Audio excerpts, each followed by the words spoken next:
So this is Lynn Fraser with the Kilvey Center. I'm really thrilled to be here with Dr. Rick Hanson today. He's a specialist in a lot of things, and a lot of those touch on addiction and recovery. And I'm really welcoming his perspective and what he's going to bring into this conversation. A lot of his work I use in my work, and so it's especially exciting for me to be able to interview you today. So I'm going to let you. Then it's a pleasure, and greetings to everyone watching or listening. That said, I really wanted to do this. I'm not a specialist in addiction. I definitely have an interest there, and I have a deep interest in the sort of drive systems of the brain, somewhat informed, or how can I put it, inspired somewhat by the Buddha's second noble truth, the truth of craving, broadly defined, and then how to really think about that. I would say I'm very interested in reward, drive, definitely have a real interest in trauma, and very strong early childhood. I have a background in early childhood. My dissertation was on 15-month-olds, so I'm really interested in that whole territory. But I want to be clear, there are people who are truly specialists in trauma and also people truly specialists in addiction and recovery, and that's not me. So that said, I feel honored and I want to help. This is an important topic, important group of people. What you're doing is really honorable. It's really touched when you reached out to me.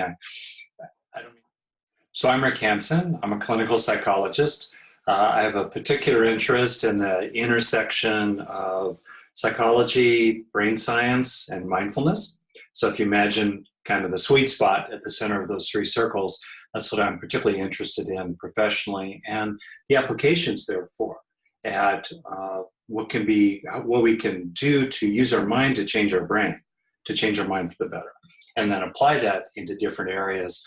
I have a longstanding interest in drive and desire and craving and addiction. I definitely also have a longstanding interest in trauma and the impact in particular of childhood, including the accumulating effect of lots of micro traumas, which add up to a macro trauma. But I should say that I'm not a specialist in addiction and recovery, or I think even the treatment of trauma. So I offer what I'll say here, quite modestly, and see for yourself if it's useful. Oh, thanks, Rick. So how did you get into this intersection of those three things? Can you tell us a little bit about your path to get to this point? Yeah, I think the really short version goes back honestly to my own very early childhood. And I think for myself, and really for many, many, many people, we know things when we're little kids. We can't quite put them into words often, but we know things. And going back to today as adults, what we knew when we were little is often really useful for people, including kind of reclaiming what they originally knew and sort of taking refuge in it and feeling good about themselves, that there's this core of knowing and goodness and purity and wisdom inside them that's intact still and can never be tainted, sullied, damaged, or destroyed, et cetera, et cetera. So kind of reclaiming what you knew. And what I knew when I was little was that there was a lot of unnecessary unhappiness all around me.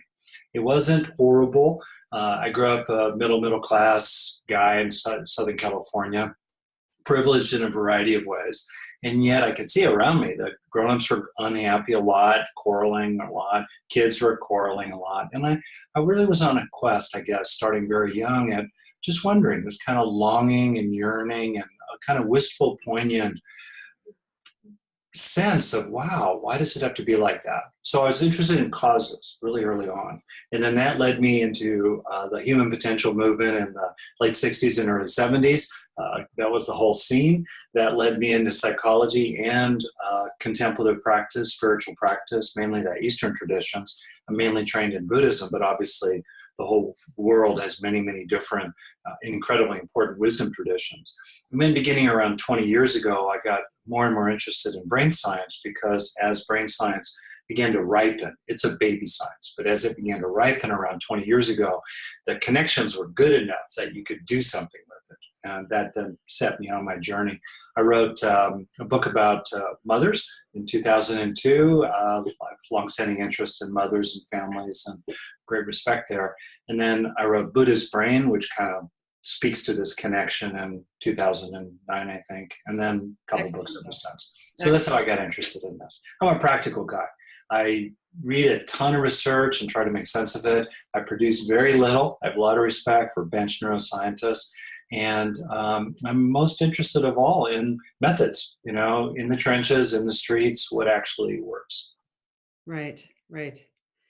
So maybe you could talk a little bit about what happens in childhood. You talked about that intact goodness, the basic goodness. Yeah. A lot of people don't have access to that. Right. It's still there though, but yeah, I hear you. So what is it that distances us from that? What are the mechanisms of that? And how can we come back into touch with that? You're asking the heart of the question, I think, which is really about learning. Right. In a very deep way. And we learn in different ways. And when I use the word learning, I mean it as a general term, as psychologists do, for basically lasting change in the nervous system.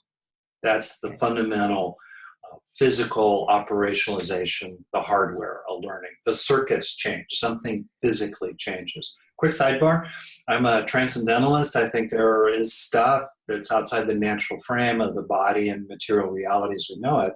That said, inside the frame of material reality, for learning to occur, for a child to learn how to walk instead of crawl or memorize the multiplication tables, or now as an adult, learn how to let go of a traumatic past, learn how to regulate addictive desires, learn that certain people are not good for you and other people are good for you.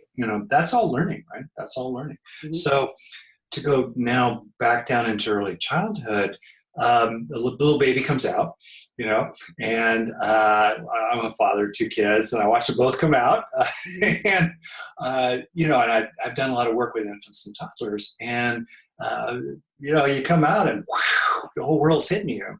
And there's this need that's very deep to kind of make sense of it and to pull it together. And there are these very deep architecture, layers of processes inside us that try to make sense of things and create a sense of wholeness, right? And then life lands. Your parents, your big brother, physical trauma, you're born prematurely, maybe you're nervous, your body's dysregulated, maybe your mom was addicted to something and you're born, whatever, everything happens to you. And sometimes painful, disruptive experiences kind of disrupt or get in the way of the healthy process of development. So here we now are today, let's say in adulthood or, adolescence as well. What do we do? And I think there are 2 takeaways here. One is to appreciate that the nervous system continues learning and we can guide that process. We can't do anything about the past. There's a, saying in Tibet, if you take care of the minutes, the years will take care of themselves. We can't do anything about the past, but we can take care of the minutes from now on. And bit by bit, step by step, day by day, synapse by synapse, you can actually internalize healthy, beneficial experiences and use them to crowd out, release, and eventually replace, negative material, harmful, painful, suffering material. So that's good news number 1. And I'm sure we'll talk more about how to do that, actually, the how of that, right? That's good news number 1, though, to know that we have that power. And it's really supported these days as well by a tremendous amount of evidence from science on both human research and non-human animals. Okay. The second takeaway is to recognize that we are all born whole. Deep down, embedded in the body, whatever else is also true in the transcendental, the divine, the mystery, the whatever. And I'm not trying to persuade anyone about that. I'm just saying I'm opening it up to include that part. All right. Mm-hmm. But just in terms of our bodies, being a little infant, being a little toddler, deep down in our core is an integrated, coherent awareness that is both benign. It wants to build rather than destroy. It's loving rather than hating by its nature, and is happy in some deep sense, contentment, a sense of contentment. That's our core. Mm-hmm. You cannot destroy that core. No matter how bad childhood was, you cannot destroy that core. It might be 80 miles down, you gotta take some mind shafts down, and you spend a lot of time clearing away some crud, synapse by synapse and otherwise, but it is always there. And people can look for it, listen for it, help themselves be in environments and around people who evoke it, their pet, their friend, their temple, the redwood tree, the tennis court, the ocean. For me, rock climbing, the mountains have been very important, the desert, just sitting quietly and reading. Be helping other people. We often discover the profound goodness in ourselves through helping other people, whatever. Even if you can't find it, but trust me, or don't trust me, but see it for yourself, it is there. That's the root of it, isn't it? That core is there. That's the deep refuge. It's the bottom line. Yeah. It's the last resort and the first resort. Yeah. One of the things that I really notice working with people is that most of us are scared to be present internally. That the energies and especially if we've had trauma backgrounds, the energy, it just feels like it's too much to bear. It's too intense. It's going to hurt us.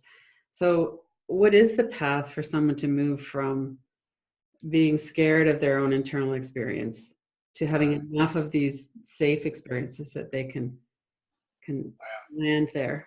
Yeah. Well, again, I think you're getting at a really huge thing. So if I could, bear with me, I'll create like a little bit of a framework and then I'll swing back to your first question. So I think so we have the mind, right? We have our thoughts, we have our feelings, we have our reactions, we have stuff bubbling up. We have kind of the background wallpaper, what it feels like to be us. Other people are talking to us, events occur. We walk past a sports bar and we think, whoa, that would be really good to do. Not, or something, you know what I mean? It's all happening. All right, what do we do? How do you practice? I think there are 3 ways to practice, basically. And just about everything falls into these 3 groups or piles. First, we be with what's there. We feel the feelings, we experience the experience. Hopefully we bring mindfulness to it. Maybe we explore it, we unpack it, we sense down maybe what's deeper, right, like you're saying, to be with our own experience. But we're not trying to change it directly. It might change in the process, but we're not trying to change it. Second great way to practice is to release, prevent, or stop the negative.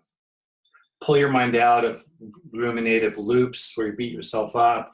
Resentment is like taking poison and waiting for others to die, etc., quote unquote, that story. Release tension in the body, release emotions, pull yourself out of beliefs that are not good for you. Let it go, reduce the negative, pull weeds in the garden of the mind. And then the third great way to practice is to grow the good. It's to develop gratitude, resilience, grit, commitment to sobriety, motivation to exercise, learning how to be more patient with your teenager or your partner, or the political people you see on TV, something like that, So we have these 3 great ways to practice. The third of them is the one I tend to focus on the most because it's the least focused on in general, growing resources. And it's also the one that tends to have the most immediate opportunity, and it's the one that tends to be most positive. It's most rewarding, and therefore it's motivating to do. So growing resources. So now this brings us back to your question. How do we help people slowly but surely pop the lid off the basement, even though what's down in there is really scary, it feels really bad? Right? What do we do? And sometimes I think people pop the lid on the basement and it's like popping the trapdoor to hell. It's way too early. They're not resourced, First of all, do no harm, right? Right. And so the question then becomes, how do we resource ourselves? In that third way to practice, it's kind of like if the mind and the brain were a garden, you can witness it, pull weeds, or plant flowers. And they all work together, but often we need to grow flowers. Pull weeds or plant flowers. We need to grow flowers to be able to witness the garden. Right. To see what's really there. So then you think about, okay, what would help a person gradually learn to tolerate and open to their own experience? And quick sidebar on myself, I would not use the word trauma to describe my childhood. I would say it's a C-. It was kind of a C- overall. I give that's a generous score. But a lot of little things add up. So I want to be really clear about this. That said, I had a lot of painful experiences and a lot of scary material inside myself. So I'm talking about something I know about from the inside out, at least to some extent. Mm-hmm. And so you think about then, what are some key resources, now cutting to the chase, that could be helpful? One of the key resources is being able to calm the body. Can you exhale and let the body calm? That's a key resource, and it's very important to develop, and there are many ways to develop that. That's really important. Another key resource is to have the sense of others who care for you and are with you.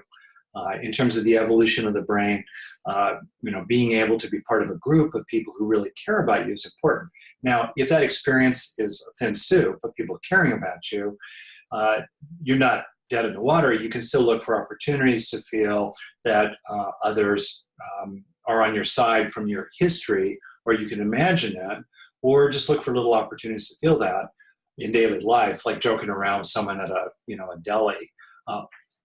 Or if that resource is not available, move on to a different resource. Another resource to tolerate what's going on inside is practices of mindfulness. Can you repeatedly step back from ordinary neutral experiences and just witness them? So you establish more and more of that witness position. So finishing here, if you want to build up resources inside, such as relaxing or feeling cared about, or establishing this witness position, or a kind of just internal, gritty, scruffy attitude of, it was bad what those people did to me back then, but I'm not going to let them defeat me today. And there's a kind of inner toughness, call it grit. Well, how do we grow? Relaxation, or grit, or feeling cared about, or mindfulness. We do it in a really simple way. But you have to do it. We experience what we're trying to grow and then wire it into our brain. That's it. You can't wire it into your brain without experiencing it. We can't stick a cable in. Brain's not like an iPod. You can't just move over the music file. Yeah. You got to experience it. And then second, you have to hardwire it, because if you don't take it in, you don't learn anything from it. By definition, it has no lasting value. And so that's the fundamental process. Experience what you're trying to grow, and then help it become part of your nervous system. We'll talk more about how to help it become part of your nervous system. But that's the two-stage process. Feel it and internalize it. And a lot of people, they may feel it, but they don't internalize it. So the trick is to do both. You got to do both. Okay. Right. What do you think about all that? And then more and more, it's like you take refuge in it. You're rested in the sense of, wow, that storm going by is really sucks, and I can be with it for about 5 seconds, and then I'm going to dial out. Yeah. I feel like in my own case, I had a bucket full of tears when I landed in adulthood, and I emptied it one spoon at a time. Mm-hmm. It's like that's all I can tolerate. And the next time it's 6 seconds, and the time after that it's 7 seconds, and the time after that. And also, I should add, this might sound a little Buddhist geeky, but it's useful. If you just step back and you observe experience of any kind, right now, people listening, hearing, thinking, or trauma, or feeling overwhelmed, or feeling incredibly angry, or feeling addicted, like you want something. All experiences have the same nature, if you look at them. Mm-hmm. They all are insubstantial. They're all changing dynamically. They're impermanent. They're transient. They arise and they pass away. They're like clouds, not bricks. And if you can have insight, vipassana is the word that's used often in mindfulness. You can have insight into the actual nature of experience as of this sort. It has the nature. All experiences have the nature of transience and impermanence. They have the nature of what's called emptiness. They exist, but they're foamy. They're fizzy. They don't have absolute binding, brick-like power. They don't need to control you. And if you can observe them in that way, that too is a very useful way to be with old pain. So to focus on developing that skill, not necessarily with focusing on your trauma, but focusing on neutral or positive experiences and developing. I think focusing on resourcing. I think there's a lot of research that shows, the research on trauma is kind of mixed. Some research shows that people habituate to the trauma. It loses its charge, by going over it again and again and again 1 billion times. Sometimes that works. Other times it seems to reinforce the trauma. And so I think that's a key distinction, and there's a big debate in the field, and it probably, like many, many things, boils down to individual differences. This at different times even in individuals' lives. But for me, the safest thing is to start by resourcing, because you can't hurt yourself by growing more muscles in your mind.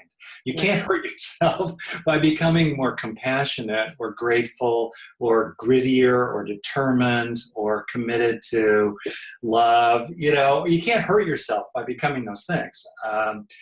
Becoming more securely attached, by strengthening mindfulness, by developing executive functions. Any one of the 50 psychological resources. Build resources, plant flowers, and then figure out what to do with the weeds. To me, that's generally the safest strategy. Including the resource of recognizing your own good heart. This is central here. It's this idea of, in Star Trek language, rejecting the Kobayashi Maru scenario. In other words, rejecting the there's nothing to do scenario. We're so vulnerable to acquiring helplessness, learned helplessness it's called. So I think it's very important to continually look for, where do we have agency or efficacy? Where are we a hammer, not a nail, a cue ball, not an 8 ball? And again, the past you cannot change. You have no agency about changing the past itself. You have agency about changing how you think about the past or how the past affects you today, but you don't have agency about the past. So for me, it's very important to look for where you do have agency. And where you do have agency is growing flowers in the garden of your mind. You can always do that.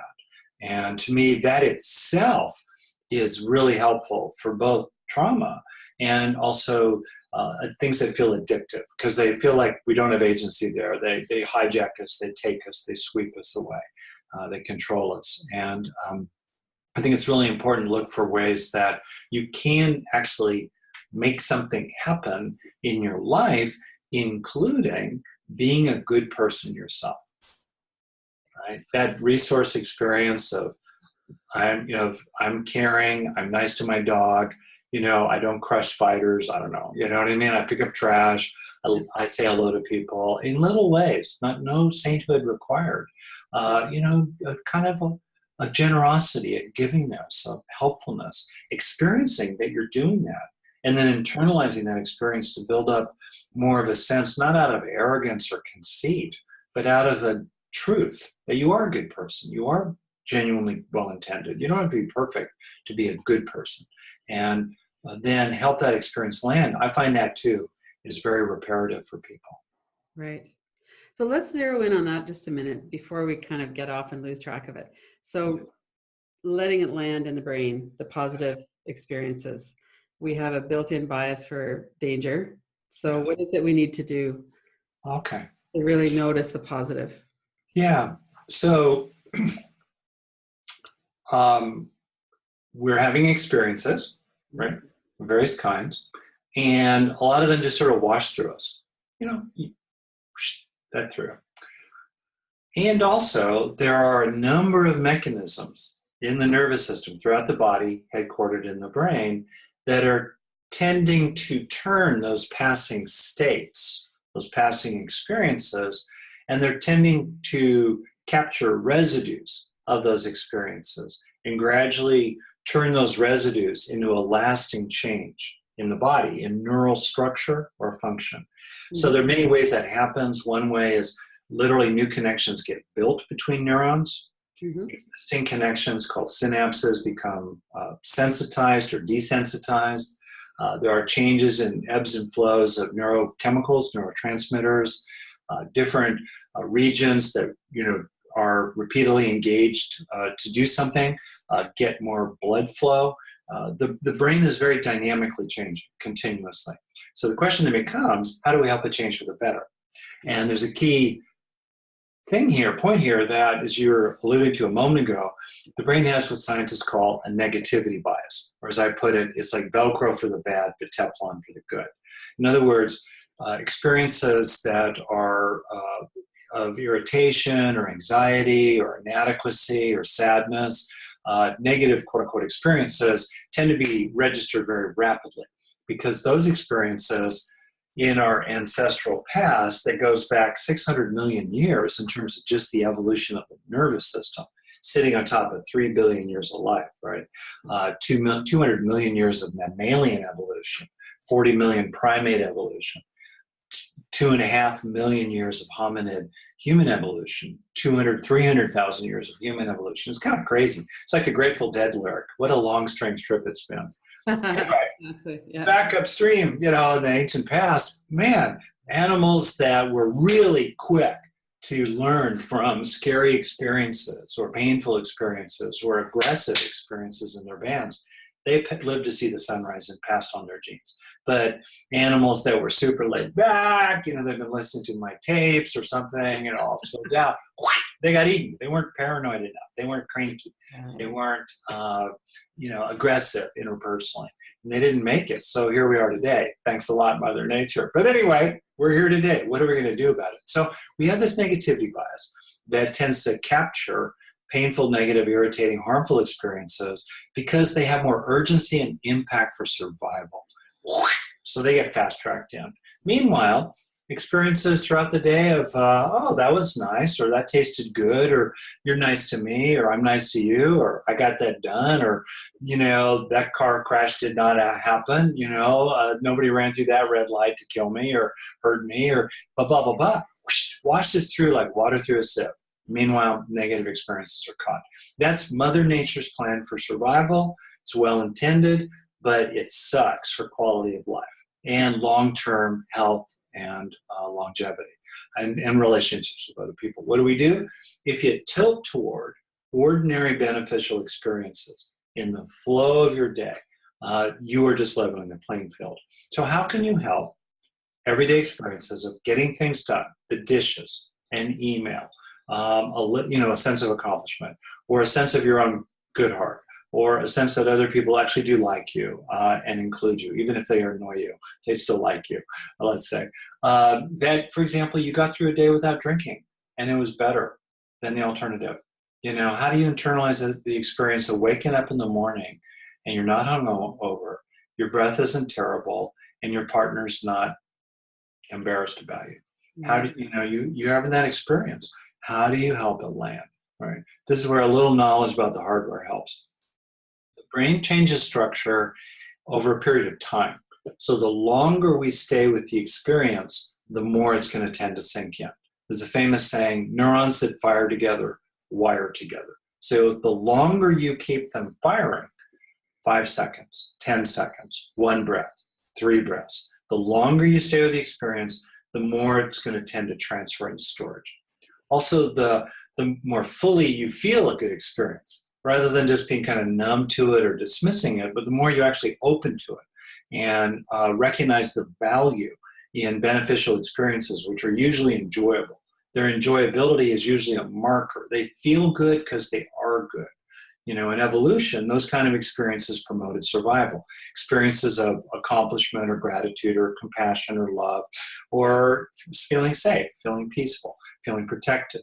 Those are wholesome experiences. So let them be big for you. Feel them in your body. The more an experience is, the more kinds of neurons that are firing together, the more kinds of wiring together you're going to get. And have a sense of it sinking in. Absorb it into yourself, and also track what's rewarding about it, what's enjoyable about it, because that will release little neurochemicals, dopamine and norepinephrine, that will flag the experience as a keeper in the long-term storage. So there are multiple things you can do on my website, rickhanson.net. I have tons of freely offered materials that get into the detail of this. There are a lot of details and there are a lot of applications for different kinds of beneficial resources to grow inside ourselves, and that's cool. But the essence is unbelievably simple and wonderful. Have it, enjoy it. It's a 2-stage process. Experience what you want to grow, or factors of it, and then take in those experiences into yourself, usually a dozen or 2 dozen seconds at a time, no more. Bit by bit, you'll be changing your brain for the better from the inside out. And it's great. Really look for those opportunities in everyday life, 6 times over the course of the day, to let something beneficial land. That itself will change your day. At the end of the day, it will feel different, partly because of what you've taken in, but also more generally because of your attitude, that you're looking for the good to take in, and you're not dead in the water, you're a hammer and not a nail in terms of your approach to your own life. And then also you can look for those particular resources you want to grow that are very high value for you. For me as a kid or as a teenager landing in college, high value experiences were feeling seen and included, because for a lot of reasons I was not seen or included as a kid. A lot of neglect there in various ways. And so, if you know what your high value experience is, you know what you're trying to grow, look for opportunities to experience it. Those are high value. Those are big ones. You know what I mean? And really go after them. So for me, those are two super key things for a person to do. One, look for half a dozen opportunities, less than half a minute at a time, to just register what could be what's beneficial in the flow of your day. Feel it, let it sink in, feel like it's becoming a part of you. And second, at least once or twice a day, look for a high value, look for an experience of a high value psychological resource that you really want to grow inside yourself.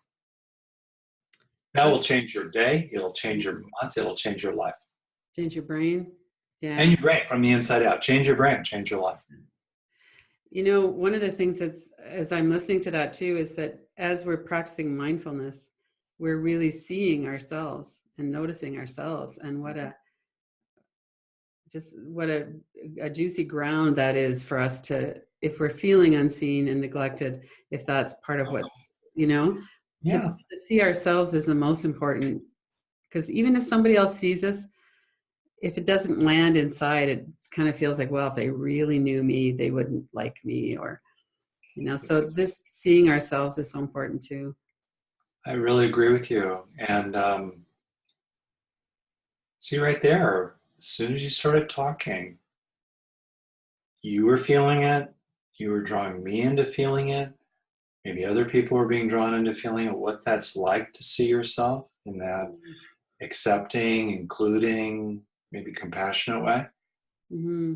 Right there is an opportunity to register a beneficial experience. Right. To slow it down, yeah. to feel it.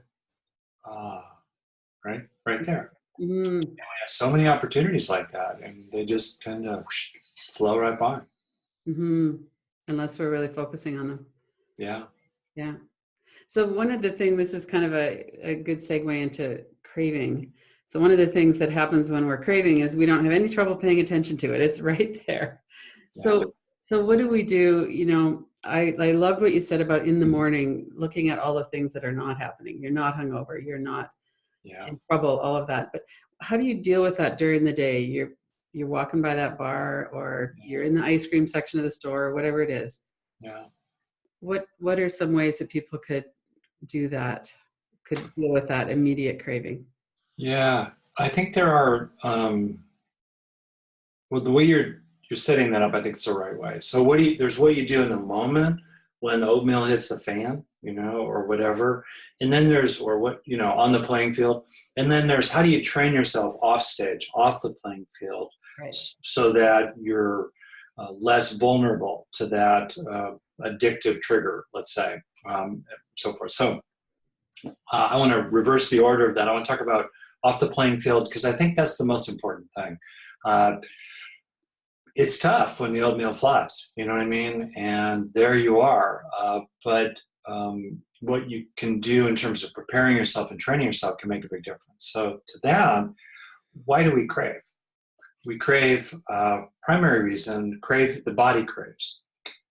We crave because there's an unmet need or a perception of unmet need. So we crave in relationship to needs. What do we need? Fundamental model in psychology, links to evolution, is that we have three primary needs. They're kind of our clusters. These are umbrella terms. I don't think everything fits into this framework, and there are probably some blends, but this is a useful framework. We need to be safe. We need to be satisfied. We need to be connected. So we avoid pain for safety. We approach pleasure for satisfaction, and we attach to others for connection. Avoiding, approaching, attaching. This is loosely related to the three-stage evolution of the brain, brainstem, subcortex, cortex, related to the reptilian mammalian primate stages of evolution, lizard, mouse, monkey, safety, satisfaction, connection, as a loose framework. So in terms of that, that's like a roadmap. So in terms of that framework, which simplifies a lot of stuff, but you can remember it. Mm-hmm. You got to pet the lizard, feed the mouse, and hug the monkey. In other words, craving comes when there's a sense in the core that penetrates to the core of a person or a non-human animal that a need is unmet for safety, satisfaction, or connection. A lot of what we're talking about is the sense of unmet needs for satisfaction. Mm-hmm. I want that pleasure. I want that hit. I want that. On the other hand, sometimes a person's in pain, which is a threat to safety, and they want to self-medicate with one thing or another to manage the need for safety, to anesthetize the pain. So then the question becomes, how do we condition the brain over time to not be so vulnerable to feeling need unmet? Right. That's the deep root of this process, and or a deep root, okay, of this process. So other roots are to be able to tolerate the experience of a need unmet without doing something painful and harmful.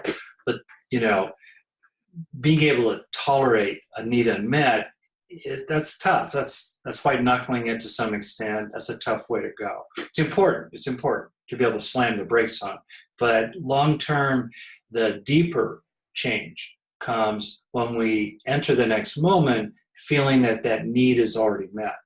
So that takes us to repeatedly internalizing experiences of these three needs met, which will gradually withdraw fuel from the underlying engine of craving. That's a long-term strategic process. So if a person is in a lot of pain, it's a challenge to safety, it's important to look for resources that help a person feel safer and less in pain and more protected and more at peace in relationship even to the pain. There can be pain, but a person can be at peace about the pain in their core. It has to do with not whether desires arise, but whether they penetrate to our core and hijack us. Mm-hmm. There's a nice saying coming from early Buddhism that someone who's really practicing does not allow what's arising in the mind to penetrate into their core and remain. So stuff arises, but does it hijack you in your core? All right. So you want to repeatedly take in experiences of safety or satisfaction. If a person repeatedly internalizes experiences of reward, of happiness and pleasure and stimulation and intensity that are wholesome, and repeatedly internalizes them, over time that trains the brain to not approach the next moment from a sense of deficit or disturbance that's looking for fill in the blank. This is the deep process. And also a lot of what people drink or use or whatever they do has to do with our social needs, which go to, for example, abandonment or trauma a lot in early childhood. Our needs for connection got disturbed there. And so a person enters the next moment with a hungry heart, and they might eat, let's say, to fill up that hole in their heart. So there are two repeatedly internalizing experiences of connection needs met. 10,000 times. Probably it's closer to 1,000. Thousands of times, but 10 seconds at a time. Again and again and again and again. Gradually and hopefully changes the nervous system so more and more we enter the next moment, we don't feel like that lonely monkey. We feel loved already. We feel loving already. We feel we have friends already. We have camaraderie already. We're in community already. When we land in the next moment, or even when that asshole, sorry about that word, at work or somebody, does that thing. It lands on a bucket that feels fuller increasingly, rather than, we're running on fumes. So to me, that's a major piece of the long-term process, and really, really important to do, and really, really hopeful. Because in the moment, sometimes we're just overwhelmed. But long-term, we can build these resources in ourselves. Then in the moment, I think, this is where I think people probably know more than I do about it all, but what do you do in the moment? I find maybe I'll just mention a few things that I think are sort of novel approaches. They're not so familiar. So in the moment, the urge arises, right? And it could be anything. You might want to lash out. Right. It might be your addiction to just pop it. Or maybe you just gotta use, or you gotta have sex, or you know what I mean, whatever your deal is. And I relate. My grandfather was an alcoholic, and I'm aware of the craving brain from the inside out. One is to recognize that desire itself is not a problem. It's when we privilege it that it's a problem. When we give it power in our mind, when we identify with it, when we go, I want, rather than wanting is arising, or there is wanting. And that's where, as you said earlier, that kind of mindfulness can help, where we step back and we realize desire is an experience like any other experience. It's cloudy. It's not brick-like. It's transient. It's insubstantial. It's empty of absolute compulsive power. It is non-binding, right? So that's kind of that comes from more of a, that's a way of looking at the urge in the moment that can be very useful to people. A second thing is to realize that we have a kind of inner ad agency in the brain that's constantly telling us how pleasurable it will be to do something. Right. And yet when we actually do it, it's rarely as great as advertised. And the costs are usually much greater than the ad agency admitted to. And that's because to motivate our ancient ancestors, we evolved very powerful drive systems that I call it the simulator inside, that generates all these little mini movies about doing this or doing that. In those little mini movies, the generating of the anticipated reward, how good it will be, how great that carrot will taste, it's usually not at all as good eventually when we eat it as is advertised. And if you know that Mother Nature has installed a very effective inner ad agency to keep little mice and monkeys alive back in the Serengeti, let alone ancient lizards alive back in the Jurassic Park, et cetera. If you know that about yourself, then you don't have to take it so seriously. It's BSing you. It's over-promising. And to me, that's a way of looking at, urges that's not so common, but might be useful for people. I'll leave it there. I should let you say something. Over-promising. That's a really good way to look at it, because it's absolutely true. You know what? One of the things in meditation, they talk about the area of the brain that just stores all of our memories, and there's so many associations between events and memories and our body, the energy in our body, and all of this stuff. When you've got a craving for a cold beer, it's not just the beer, it's the company that you've had, it's the fun times you've had. And there might be some kind of thoughts in the background about how you're going to get in trouble with it. But there's so many experiences we've had. So one of the things I like about your approach is if we're resourcing ourselves with positive experiences of safety and satisfaction and connection, then those aren't so powerful. Those That's exactly right. You feel fuller, and that's right. You feel fuller. You have an easier relationship to all of it. So one of the questions that we're asking is, do you have a quote that you use that's kind of informed your work? A quote I think about probably every day at least comes from the Dhammapada. It's an early Buddhist text, 2,300 or so years old, and so forth. It goes like this: think not lightly of good, saying, it will not come to me. Drop by drop is a water pot filled. Likewise, the wise one, gathering it little by little, fills oneself with good. I think that's so summary, As you go through your day, look for those little opportunities, 5 seconds here, a minute there, where you let the good land, help the good to arise in your life. This is not either or, improve your circumstances and all the way scaled up to society as best you can in the world altogether, sure. And meanwhile, bring attention to the good that is already there or the beneficial experiences you're already having. So, notice it in the first place and then put it in your water pot, Right. Take that extra breath or 2 or 3 to help your brain change for the better. Drop by drop, synapse by synapse, minute by minute, day by day. One of the things I find interesting is some people will have an experience and have a certain response to it. Someone else will have a similar experience, have a different response to it. And some people seem more prone to addiction. So is that to do with not having the resources to stay with whatever's happening, or what would you want to say about that?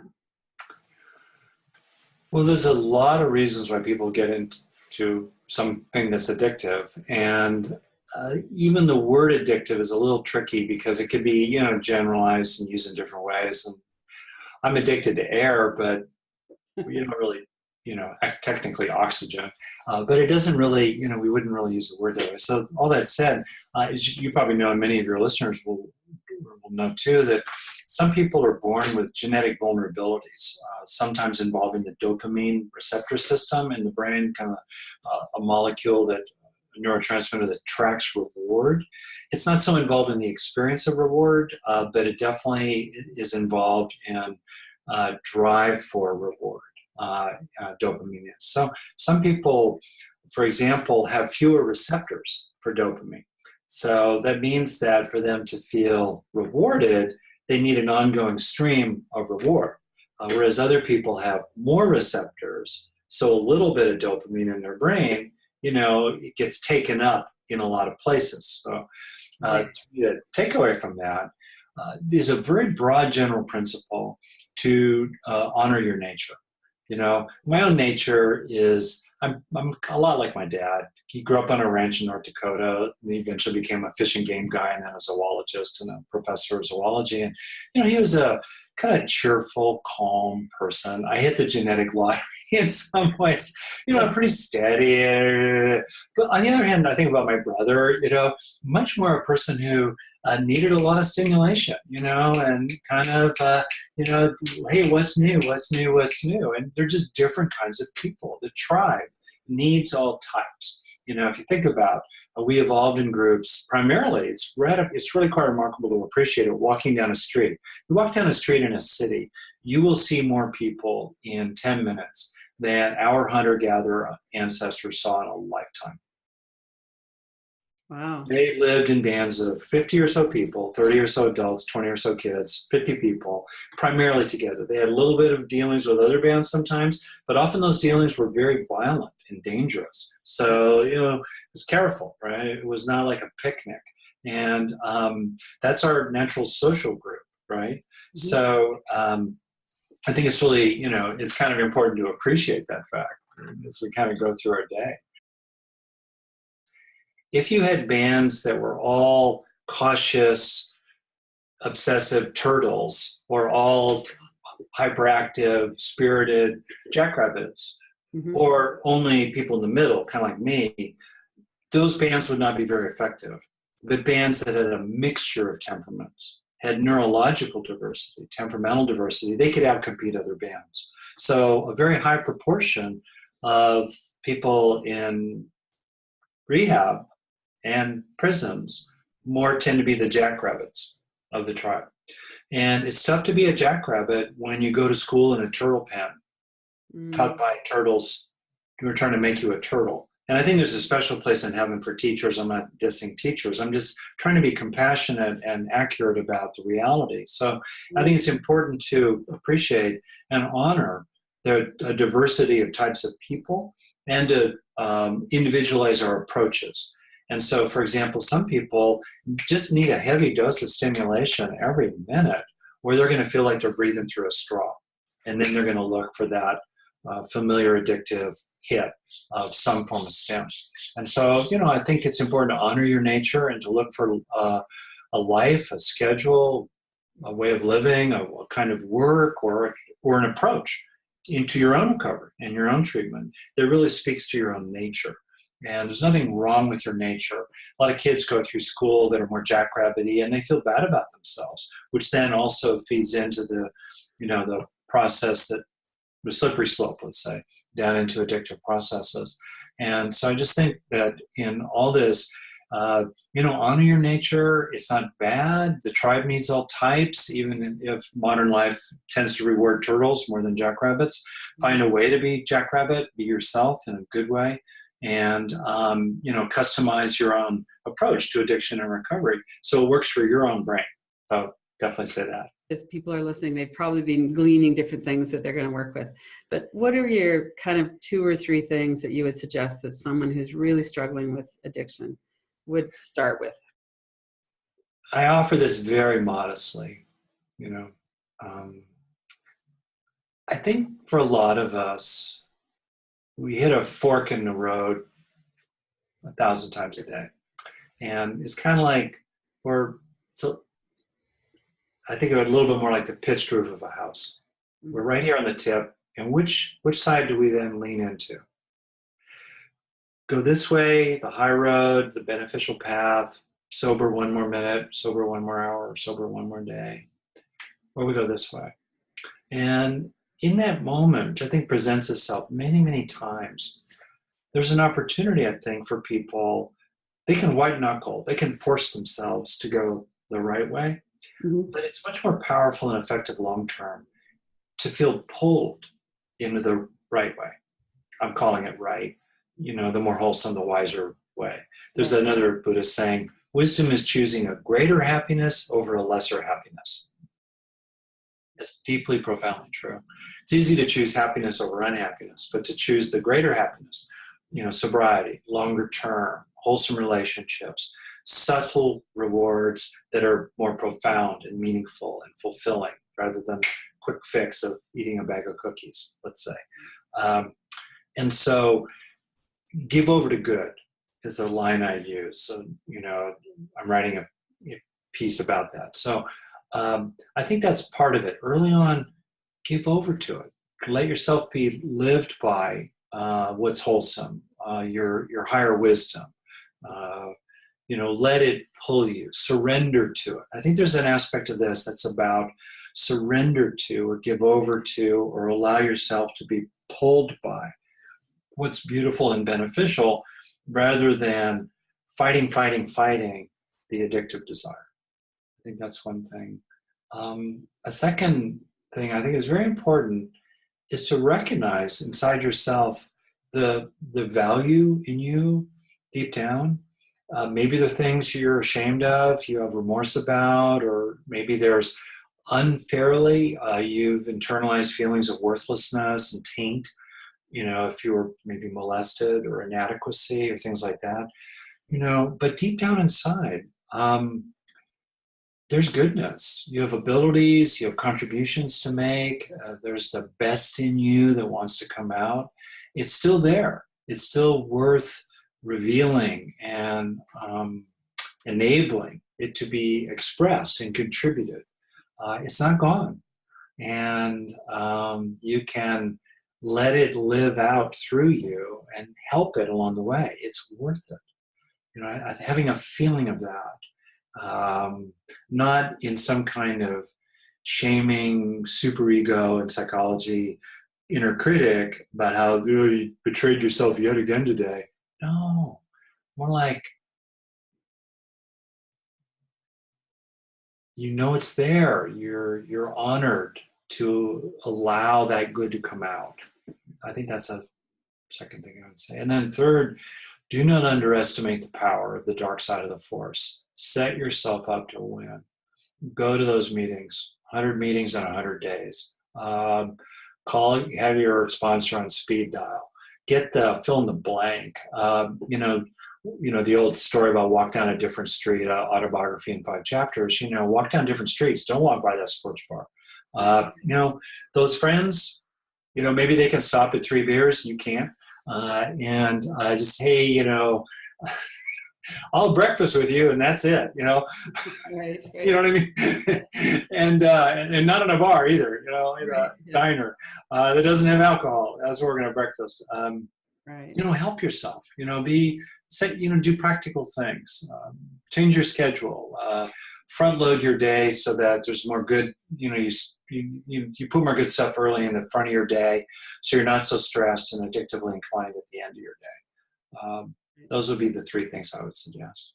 And for the thing I've been saying all along the way, take in the good. Grow sobriety. When you experience wholesomeness inside yourself, register it. And increasingly, become that person. You are that person. When I meditate, a way to think about meditation is I try to rest my mind. There's an old saying, the mind takes its shape from what it repeatedly rests upon.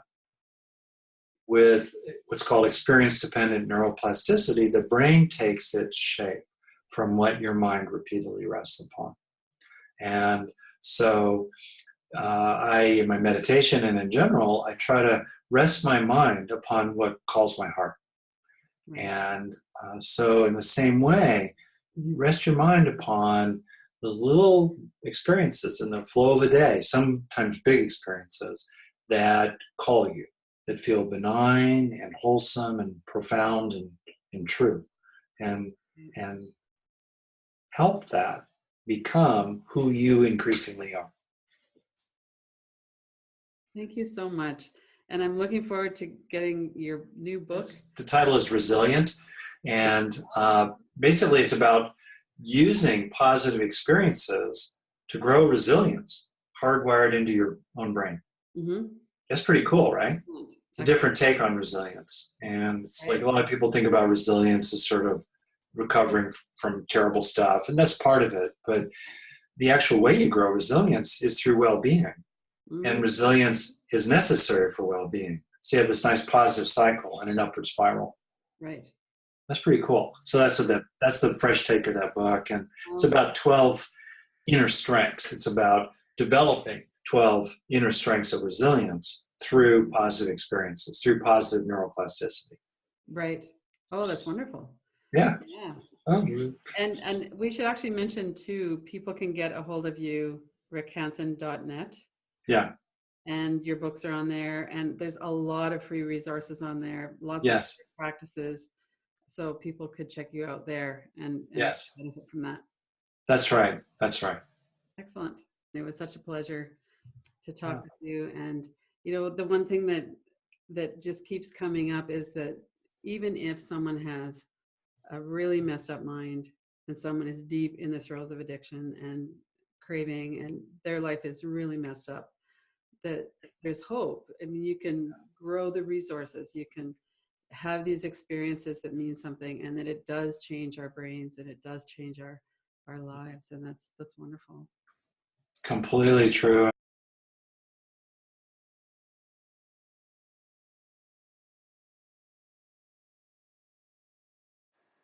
Go to killibycenter.com, Radical Recovery Summit, to see the full schedule of speakers and to register to watch these free online September 23rd and 24th in the Radical Recovery Summit 2017.